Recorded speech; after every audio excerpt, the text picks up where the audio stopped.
Muito bem, voltamos com mais um bloco aqui do Superi Notícias nesta terça-feira, dia 31 de janeiro, último dia do mês do primeiro mês deste ano de 2023. No primeiro bloco você acompanhou as principais notícias de Valadares e região e neste segundo bloco tenho a honra e a oportunidade de conversar com a psicóloga Juliane Alpino.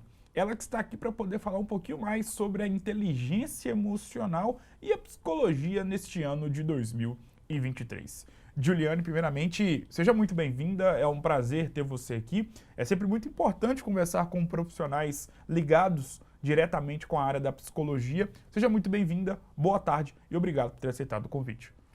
Certo, eu que agradeço, eu fico muito feliz de estar aqui falando de algo que eu gosto, né, que é a minha área da saúde mesmo, saúde mental.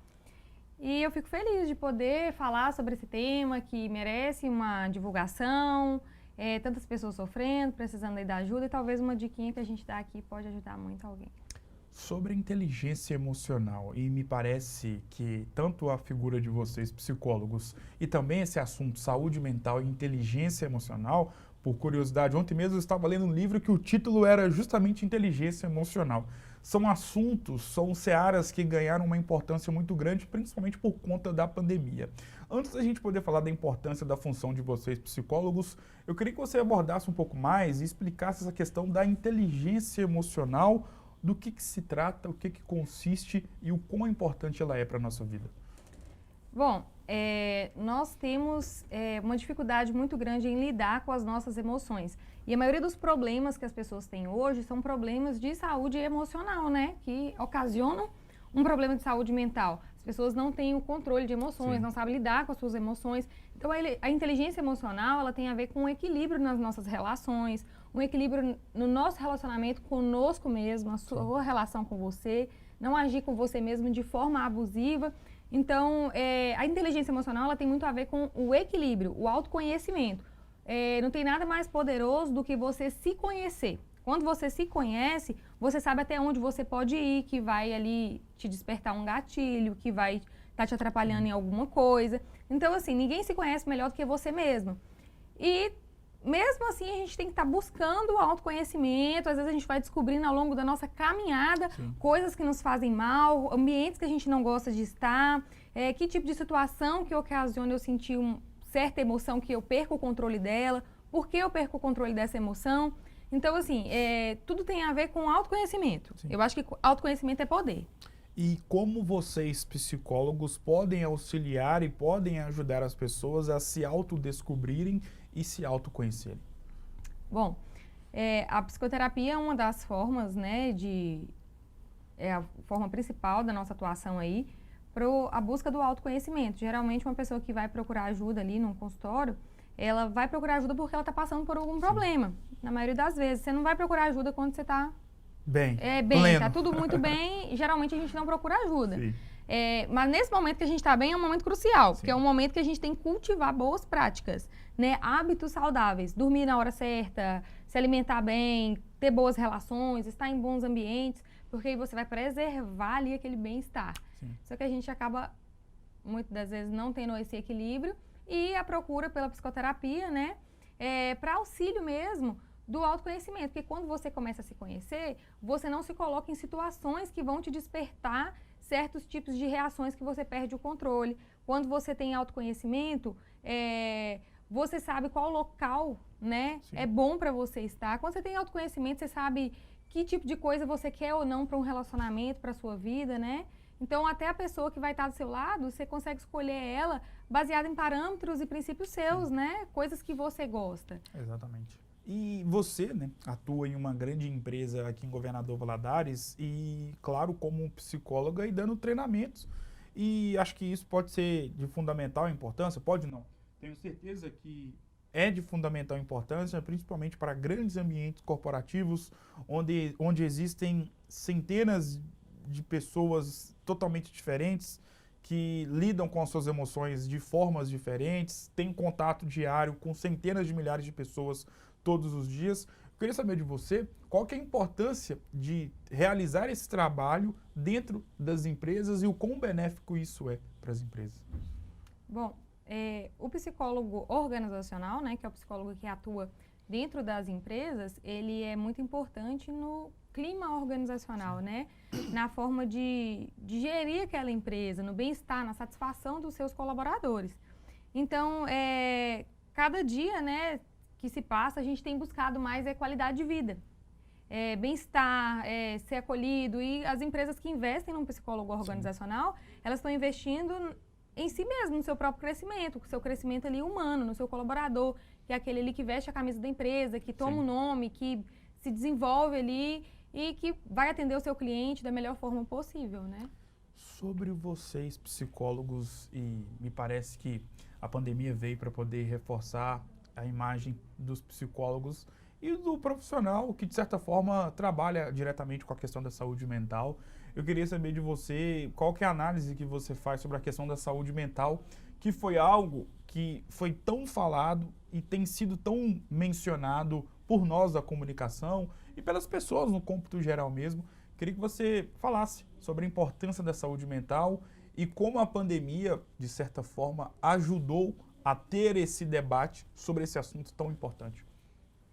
Bom, saúde mental, né, de acordo com a Organização Mundial da Saúde, ela ainda não tem uma definição. A definição mais próxima seria a capacidade de estar bem, né, para lidar com as nossas situações do dia a dia, que são diversas, são imprevisíveis, né, lidar com as nossas emoções mesmo. Quando a gente fala saúde mental, a gente a maioria das pessoas tende a ligar o termo saúde mental à doença mental, a transtorno mental. E a saúde mental não é a ausência de um transtorno, a ausência de uma doença, né? Geralmente a gente fala assim, não, eu tenho saúde mental porque eu não tenho ansiedade, eu não tenho medo, eu não estou passando por uma situação aí de crise, alguma coisinha. Mas a saúde mental não é só isso, né? É o equilíbrio ali nas nossas relações. E após a pandemia, ficou mais evidente essa necessidade do cuidado com a saúde mental, com o equilíbrio. Porque muita gente que tinha já uma predisposição genética, talvez ali a uma ansiedade, a depressão, passou por um momento ali de crise financeira, perca de ente querido, preocupação com o futuro, com o bem-estar, aquela sensação de assim, nossa, e aí, quando que isso vai acabar? Será que vai ter vacina? Será que não? A gente não percebe, mas a gente ficou dentro de casa. Sim. Muitas das pessoas levou para dentro de casa o seu trabalho, passou a trabalhar home office. Então, o seu lugar de refúgio, que é a sua casa, o seu lugar de descanso, onde não era para entrar trabalho, era para estar ali desenvolvendo um tempo de qualidade com a sua família, passou a ser ambiente de trabalho também. Sim. Então, ali gerou mais estresse, mais cobrança, dentro da sua própria casa você não descansa, porque ali também é seu ambiente de trabalho. Outra coisa, a gente começou a usar de forma exagerada meios de telas, né?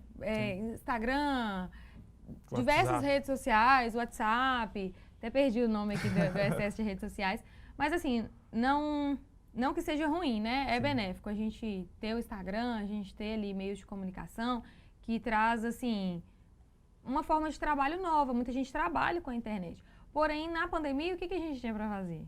Nada. Nada. A gente meio que tinha ali informações na internet, o excesso de tela, o excesso de rede, isso aí pode acabar te confundindo, criando uma expectativa, um padrão de vida irrealista que a internet te promove, Sim. né? Não é real aquele padrão de vida ali. E às vezes a internet chega a determinadas coisas a te mostrar assim, é normal eu ter 25 anos, eu tenho que ter uma casa, eu já tenho que ter meu carro próprio, eu já tenho que ser bem-sucedido na minha carreira. Então, você fala isso para uma pessoa que ainda não tem uma casa própria, que ainda não tem o seu próprio meio de locomoção, que ainda não tem uma carreira ainda definida, ele fala, pronto, Sim. eu entro em conflito ali Exatamente. Com a saúde mental. A ansiedade vem na hora ali, não, eu estou estagnado, tem alguma coisa de errado comigo. Então, a gente começou a apontar muito o dedo para nós mesmos, né? E aquele excesso de romantização do excesso de produtividade. Isso é muito ruim. Eu tenho que produzir. Você acorda de manhã, você fica um pouquinho sentado, sem fazer nada, às vezes dando uma respiradinha, você sente que você não está produzindo. Não estou sendo produtivo, não estou indo bem, eu não estou fazendo de forma correta. Porém, a gente tem que se respeitar. Sim. O que eu aguento, talvez você não aguenta, né? No dia a dia. Talvez o que você aguenta, talvez eu não. Quero dizer assim, talvez ele consegue trabalhar num serviço um trabalho extremamente cansativo, de pegar altas horas de trabalho, e depois do trabalho consegue fazer um curso de inglês, ainda consegue fazer uma caminhada, ir pra academia, ter tempo com o namorado, ter tempo com a família. Tem gente que consegue, mas não é todo mundo. Então a gente não pode usar o outro como parâmetro para nossa vida. Eu já vi uma analogia interessante que fala o seguinte: o meu relógio não serve no seu pulso, porque a gente não tem pulso igual. Sim. Da mesma forma que o seu também não serve no meu. Então, por que o nosso tempo, né, que é o que o relógio nos dá, por que o nosso tempo tem que ser igual? Por que a gente tem que ser bem-sucedido na mesma época da vida? Por que todo mundo aos 25 anos tem que ser bem-sucedido? Por que eu já tenho que ter tudo? Então, se o seu tempo não é igual ao meu, o seu tempo de encontrar satisfação, de ser realizado, é diferente do meu. Então, a gente não pode usar o outro como parâmetro para a nossa vida. A gente tem que utilizar de onde a gente veio. Quem é você? Quais são os seus sonhos? Quais são as suas expectativas? Valorize os seus pequenos passos. Valorize você ter levantado de manhã e ter conseguido limpar uma casa ali. Hoje eu consegui tomar água. Né? Vamos valorizar pequenas coisas. Eu acho que isso tem a ver com equilíbrio. Sobre tudo isso que você acabou de citar na sua última explanação e que de forma negativa pode chegar no seguinte resultado: depressão. E me parece que a depressão cada vez mais tem sido debatida e, infelizmente, mais encontrada nas pessoas. Você, como psicóloga, que tem contato direto com pessoas que, infelizmente, são suscetíveis a serem depressivas ou terem um outro tipo de transtorno. Como é que você vê a depressão em 2023? De fato, é o mal do século, como muitas pessoas falam? Bom, a depressão, a gente acaba não percebendo os pequenos sinais que a pessoa começa a dar de que está adoecendo. A própria pessoa não consegue reconhecer seus sinais ali de que estou caminhando para uma depressão. Muitas vezes, né, numa prática clínica aí, você pergunta ao paciente: por que você está sentindo assim? Por que você está triste? Você falou que você está triste. Por que você está triste? Por que você está ansioso? Não sei. A maioria das pessoas te responde que não sei. Então, não sei por quê. Porque eu ainda não sei identificar as minhas emoções. Eu ainda não sei dizer assim: eu estou triste porque fizeram isso e isso comigo. A gente não tem o hábito de falar, né? Às vezes a gente chega em casa ali de um dia de trabalho extremamente cansativo, exaustivo, e ao invés de falar: não, ô fulano, falar com a sua esposa ou com o seu esposo. Não, hoje eu tive um dia muito cansativo, eu tô chateada, aconteceu isso e isso. Não, a gente chega, fica calado, a gente não fala, vai pra frente da televisão, exagera ali na alimentação, e aí essas pequenas doses de estresse que você vai tendo dia a dia, você vai acumulando, e aí você começa a dar pequenos sinais. Você quer ver sinais aí de que a pessoa está começando a entrar para um caminho da depressão? Um hábito normal, como lavar o cabelo, que é algo que a gente gosta, que a gente... Não eu. Brincadeira. Esse daí não é um sinal para você. Um pequeno hábito, lavar o cabelo, tomar um banho, a pessoa começa a sentir desmotivação para fazer isso. Não sinto mais realização, não sinto mais prazer em nada, né? Então eu não sinto mais vontade de lavar o cabelo, eu não sinto mais vontade de tomar banho, de vestir uma roupa bonita, de ficar bem. Então a pessoa vai perdendo prazer das coisas que fazia no dia a dia, no seu cotidiano, né? E essas pequenas doses de estresse, de ansiedade, mal administradas, juntamente às vezes com uma predisposição genética, você pode buscar aí que muitas das vezes, não só dentro de casa ali, pai, mãe, irmãos, mas às vezes um tio, uma tia, uma pessoa da sua família, talvez já teve depressão, tem ansiedade, e aí você vai começar a falar: nossa, realmente várias pessoas da minha família têm, então provavelmente eu tenho aí essa herança genética e eu tenho essa predisposição, então se eu ficar acumulando essas doses de estresse, esse excesso de cortisol liberado ali no cérebro, vai chegar uma hora que esse estresse crônico vai me levar a uma depressão, né? A um esgotamento mesmo ali das minhas emoções. Juliane, perdão, muitíssimo obrigado por esse bate-papo. Foi uma honra ter você aqui. É muito gostoso, é muito legal conversar com profissionais ligados à área da psicologia, porque é uma forma da gente poder tentar entender o ser humano nos dias de hoje, principalmente por conta de várias questões positivas e negativas que todos nós podemos estar ou não inseridos, e existe, né, o psicólogo ou a psicóloga, como é o seu caso, para deixar com que a gente possa ficar um pouco mais equilibrado nessas situações. Obrigado mais uma vez e as portas estão abertas para você poder voltar mais vezes. Obrigada, Muito obrigado. Eu que agradeço. Muito obrigado mais uma vez, psicóloga Juliane. O Super Notícias de hoje vai ficando por aqui. Um grande abraço e eu volto amanhã, a partir de meio-dia aqui na tela da Super TV, canal 20. Um grande abraço e até mais.